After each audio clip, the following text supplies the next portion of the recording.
سابق D G آئی S آئی فیض حمید کو 14 سال قید بامشقت کی سزا۔ آئی ایس پی آر کے مطابق فیلڈ جنرل کورٹ مارشل نے کورٹ مارشل مکمل ہونے پر سزا سنائی۔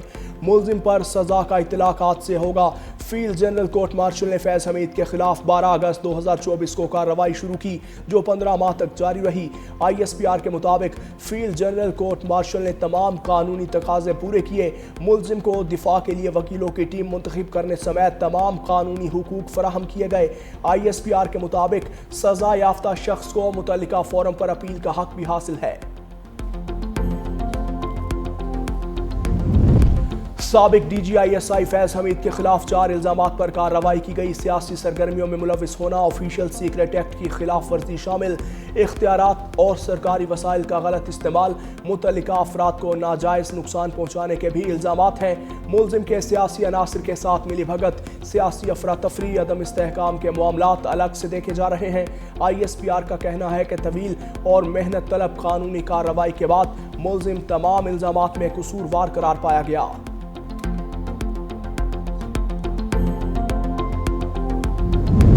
فیض حمید کے خلاف 12 اگست 2024 میں فیلڈ جنرل کورٹ مارشل کی کارروائی کا آغاز ہوا۔ کارروائی سپریم کورٹ کی ہدایت پر نجی ہاؤسنگ سوسائٹی کے معاملے پر شکایات کے بعد شروع کی گئی تھی۔ 29 نومبر 2022 کو فیض حمید نے قبل از وقت ریٹائرمنٹ لے لی تھی۔ سپریم کورٹ کے احکامات کی روشنی میں فیض حمید کے خلاف تفصیلی کورٹ آف انکوائری ہوئی۔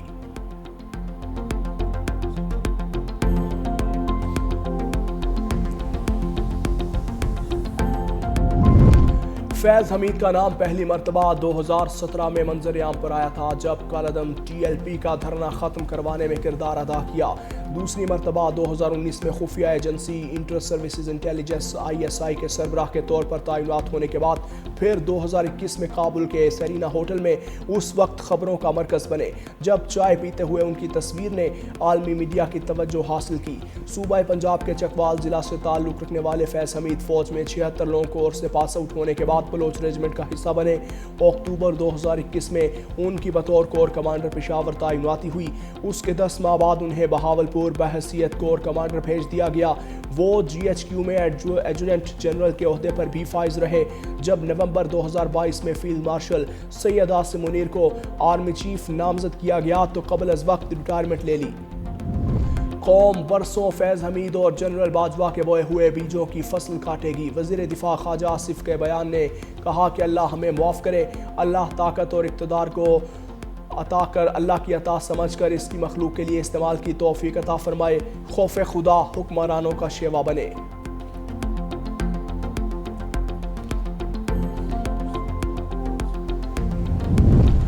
ثابت ہوا فیض حمید کا سیاست میں عمل دخل ہے۔ آج پاکستان کے لیے بہت بڑا دن ہے۔ فیض حمید پی ٹی آئی کے سیاسی مشیر بھی تھے۔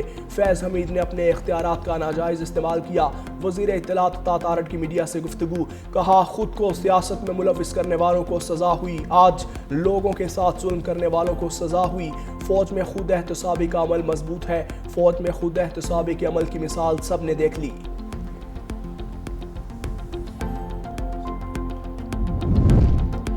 فیض حمید کو سزا بتدا ہے، آگے بہت کچھ ہوگا۔ اتنے طاقتور آدمی کا احتساب 70 سالہ تاریخ میں نہیں ہوا۔ 365 نیوز سے گفتگو میں کہا پاکستان کو جو نقصان پہنچائے گا کرسی کھینچ لی جائے گی۔ فیلڈ مارشل کو کریڈٹ جاتا ہے، احتساب کی بنیاد اپنے ادارے سے رکھی۔ فیض نے کہا ملک میں جو بدماشی غنڈہ گردی کرے گا اس کے خلاف ایکشن ہوگا۔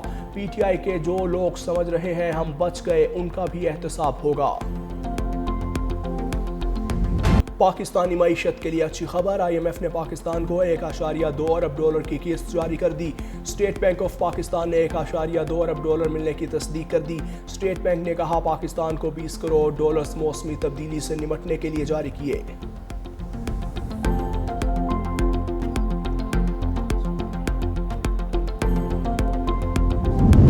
امریکہ کی جانب سے F-16 کی اپ گریڈیشن کے لیے امداد کے فیصلے کا خیر مقدم کرتے ہیں۔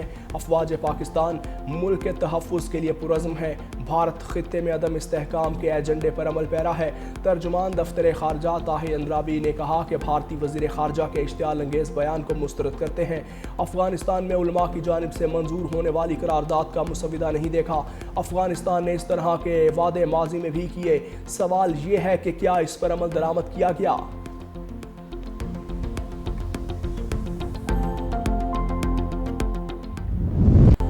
افغانستان سرزمین سے ہونے والی دہشت گردی پاکستان کے لیے سنگین خطرہ ہے۔ افغانستان دہشت گرد گروہوں اور ان کے پراکسی عناصر کے لیے محفوظ پناہ گاہ بن چکا۔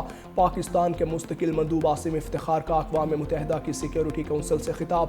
اقوام متحدہ کی ٹیم نے بھی تصدیق کی کہ TTP افغان سرزمین پر موجود ہے۔ اقوام متحدہ افغانستان سے غیر قانونی تجارت اور ہتھیاروں کا پھیلاؤ روکے۔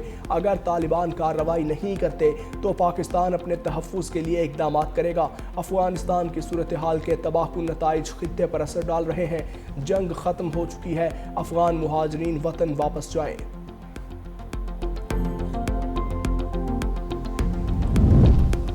افغان علماء نے پاکستان کے دیرینہ مطالبے کی توثیق کر دی۔ عسکریت پسندی کے لیے سرحد عبور نہ کرنے پر زور۔ کابل میں ہونے والے اس اہم اجلاس میں علماء اور مشائخ کا کہنا تھا کہ اپنے حقوق، اقدار اور شرعی نظام کا دفاع ہر فرد پر فرض ہے۔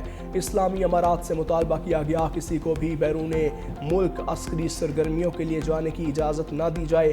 اگر کوئی خلاف ورزی کرے تو کارروائی کی جائے۔ 400 میں امن دشمنوں کا وار۔ پولیس اسٹیشن بڑانگ کی حدود میں نامعلوم افراد کی فائرنگ، 2 سرکاری اسکول ٹیچرز جاں بحق۔ واقعے کے بعد ملزم موقع سے فرار۔ دونوں school teacher government high school Shah Pasand Kili میں ڈیوٹی کے لیے جا رہے تھے۔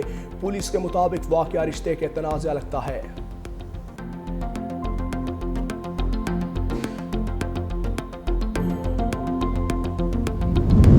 لندن کی عدالت نے عادل راجہ کو جھوٹا قرار دیا۔ بریگیڈیئر ریٹائرڈ راشد نصیر کے حق میں فیصلہ جاری۔ 50,000 پاؤنڈ ہرجانہ اور بھاری قانونی اخراجات ادا کرنے کا حکم۔ عادل راجہ کو 2,60,000 پاؤنڈ بطور عبوری ضمانت فوری ادا کرنا ہوں گے۔ حکم نہ ماننے پر توہین عدالت، جرمانہ اور جیل ہوگی۔ فیصلے کے مطابق عادل راجہ کے پنجاب الیکشن مبینہ ملاقاتوں اور رجیم چینج سے متعلق تمام بیانیے جھوٹ تھے۔ عادل راجہ کے الزامات کا مقصد شخصیت کشی تھا، حقیقت سے کوئی تعلق نہیں تھا۔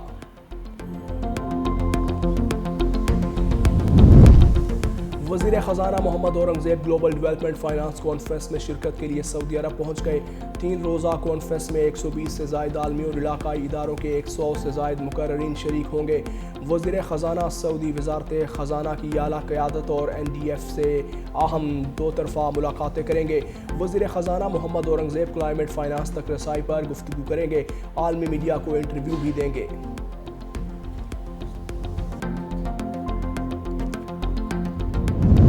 انسداد دہشت گردی عدالت نے 26 نومبر احتجاج کیس میں علیمہ خانم کے 20 لاکھ مالیت کے ضمانتی مچلگے ضبط کر لیے۔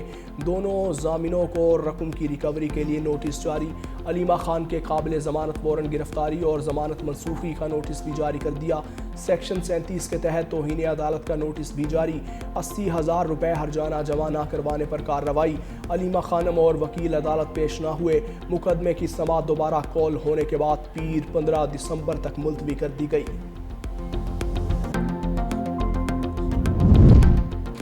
اڈیالہ جیل میں بانی PTI سے ملاقات کا دن، 6 ناموں کی فہرست جیل حکام کو بھجوا دی گئی۔ وزیر اعلیٰ KP سہیل آفریدی کا 10ویں بار جیل آنے کا امکان، تاہم بطور وزیر اعلیٰ اب تک بانی PTI سے ملاقات نہ ہو سکی۔ اڈیالہ کے اطراف سخت ترین سیکیورٹی، 4 مقامات پر پولیس پکٹس قائم کی جائیں گی۔ داہگل ناکہ، فیکٹری ناکہ، گورکھپور اور گیٹ نمبر 5 شامل۔ راولپنڈی میں دفعہ 144 میں توسیع کر دی گئی۔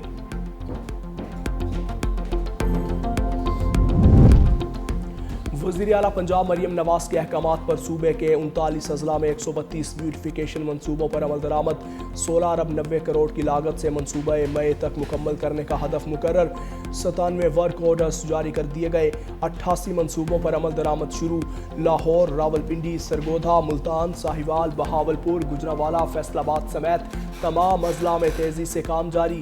قدیمی دروازوں کی بحالی، green belts, water features, art work, fibre glass sheds اور رنگین ٹائلز شامل۔ وزیر اعلیٰ کا بیوٹیفیکیشن ڈیش بورڈ روزانہ اپڈیٹ کا حکم۔ کھلے مین ہول، گندگی اور تجاوزات پر سخت کارروائی کی وارننگ۔ مریم نواز کا کہنا ہے کہ ہر شہر، ہر بازار اور ہر گلی کو خوبصورت بنایا جائے گا۔ لاہور ہائی کورٹ میں کاہنہ سے مبینہ اغوا فوزیہ بی بی کی بازیابی کی درخواست پر سماعت۔ چیف جسٹس عالیہ نیلم کے دوران سماعت سخت ریمارکس کا کہا، پولیس کی تحویل میں لی گئی فائل سے کچھ نہیں مولا، خالی ہے۔ پولیس کی بری عادت ہے فائل سے کچھ چیزوں کو نکال لیتی ہے. یہ چیف جسٹس کی عدالت ہے, کوئی مذاق نہیں. ایسے غیر ذمہ دار اہلکاروں کو پولیس محکمے میں نہیں ہونا چاہیے. سرکاری وکیل نے تفتیشی آفیسر کو برطرف کر کے پیکا کے تحت کارروائی کی سفارش کر دی. فوزیہ کی تلاش کے لیے جدید ٹیکنالوجی استعمال کی جا رہی ہے. عدالت کے درخواست گزار سے شناختی کارڈ اور فیملی ٹری میں فوزیہ کا نام شامل نہ ہونے پر سخت سوالات. چیف جسٹس کا کہنا تھا شادی کی ویڈیو تو بنوائی گئی مگر شناختی دستاویزات کیوں نہیں. سماعت کے دوران عدالت نے غیر سنجیدہ دلائل پر درخواست گزار کے وکیل کو سخت تنبیہ بھی کی. عدالت نے درخواست نمٹا کر پولیس کو 15 روز میں تفصیلی تفتیشی رپورٹ جمع کروانے کا حکم دے دیا. وزیر صحت مصطفیٰ کمال نے سال کی آخری ملک گیر انسداد پولیو مہم کا افتتاح کر دیا. تقریب سے خطاب میں کہا اس سال 5 کروڑ 54 لاکھ بچوں کو پولیو سے بچاؤ کے قطرے پلائے جائیں گے. گزشتہ سال پولیو کے 74 کیسز تھے, اس سال 30 کیسز رپورٹ ہوئے. آدھے سے زیادہ پاکستان میں پولیو وائرس موجود ہے. والدین بچوں کو وائرس سے بچانے کے لیے مہم میں قطرے ضرور پلائیں. سب کو اپنا کردار ادا کرنا ہوگا.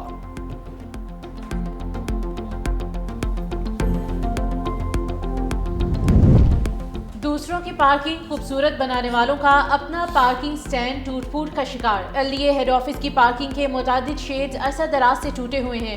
سیکیورٹی کے ناقص انتظامات, سائلین کی موٹر سائیکلیں غیر محفوظ, سیکیورٹی گارڈ نہ ہونے سے موٹر سائیکل چوری ہونے کا خدشہ, پارکنگ سٹینڈز میں صفائی کے بھی ناقص انتظامات.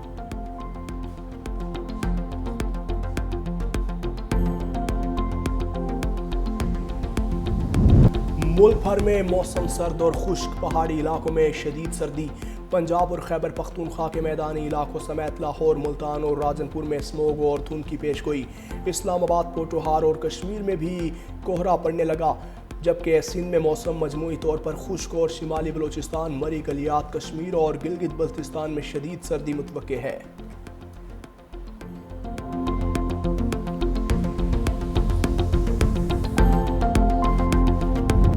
پنجاب کے کئی شہر فضائی آلودگی کی لپیٹ میں. فیصل آباد پاکستان کا سب سے زیادہ آلودہ علاقہ قرار. AQI index 745 record. کہنا 907, لاہور 290 اور گوجرانوالہ کا AQI 287 ریکارڈ. بہاولپور کا AQI 235 ہو گیا.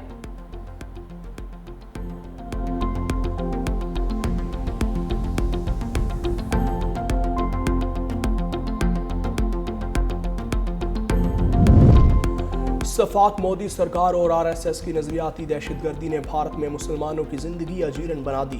ہندوتوا کے زہریلے نظریے پر چلتی BJP مسلمانوں کی مذہبی شناخت منانے کے لیے سرگرم. مساجد کی تعمیر پر کھلی دھمکیاں. دا ہندو کے مطابق ویسٹ بنگال کے مرشد آباد میں MLA ہمایوں کبیر نے بابری مسجد کا سنگ بنیاد رکھ دیا. دا ٹائمز آف انڈیا کے مطابق BJP نے بابری مسجد کے قیام کی سخت مخالفت شروع کر دی. MLA رامیشور شرما نے بابری مسجد کی بنیادیں مسلمانوں کی قبریں بنانے کی دھمکی دے دی. بھارتی میڈیا کے مطابق بابری مسجد کی طرز پر مسجد کی تعمیر کے لیے کروڑوں روپے کے عطیات جمع کیے گئے.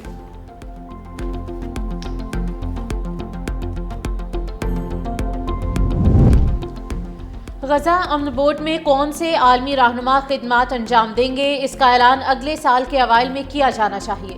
وائٹ ہاؤس میں صحافیوں سے گفتگو میں ٹرمپ نے کہا کہ کئی رہنما بورڈ میں شامل ہونا چاہتے ہیں. امریکی صدر نے ٹرمپ گولڈ کارڈ کے اجرا کا اعلان کیا. وائٹ ہاؤس میں میڈیا سے گفتگو کرتے ہوئے صدر ٹرمپ نے کہا کہ وہ اس منصوبے کے آغاز پر بے حد پرجوش ہیں. ٹرمپ نے دعویٰ کیا ہے کہ امریکہ ٹیکنالوجی کے شعبے میں دنیا کی قیادت کر رہا ہے اور آج امریکہ دنیا کا پرکشش ترین ملک بن چکا ہے. محض 1 سال پہلے امریکہ کو دیوالیہ قرار دیا جا رہا تھا. انہوں نے CNN کے بارے میں کہا کہ اسے فروخت ہو جانا چاہیے. CNN کی ریٹنگز اتنی کم ہیں کہ شمار بھی نہیں ہوتی.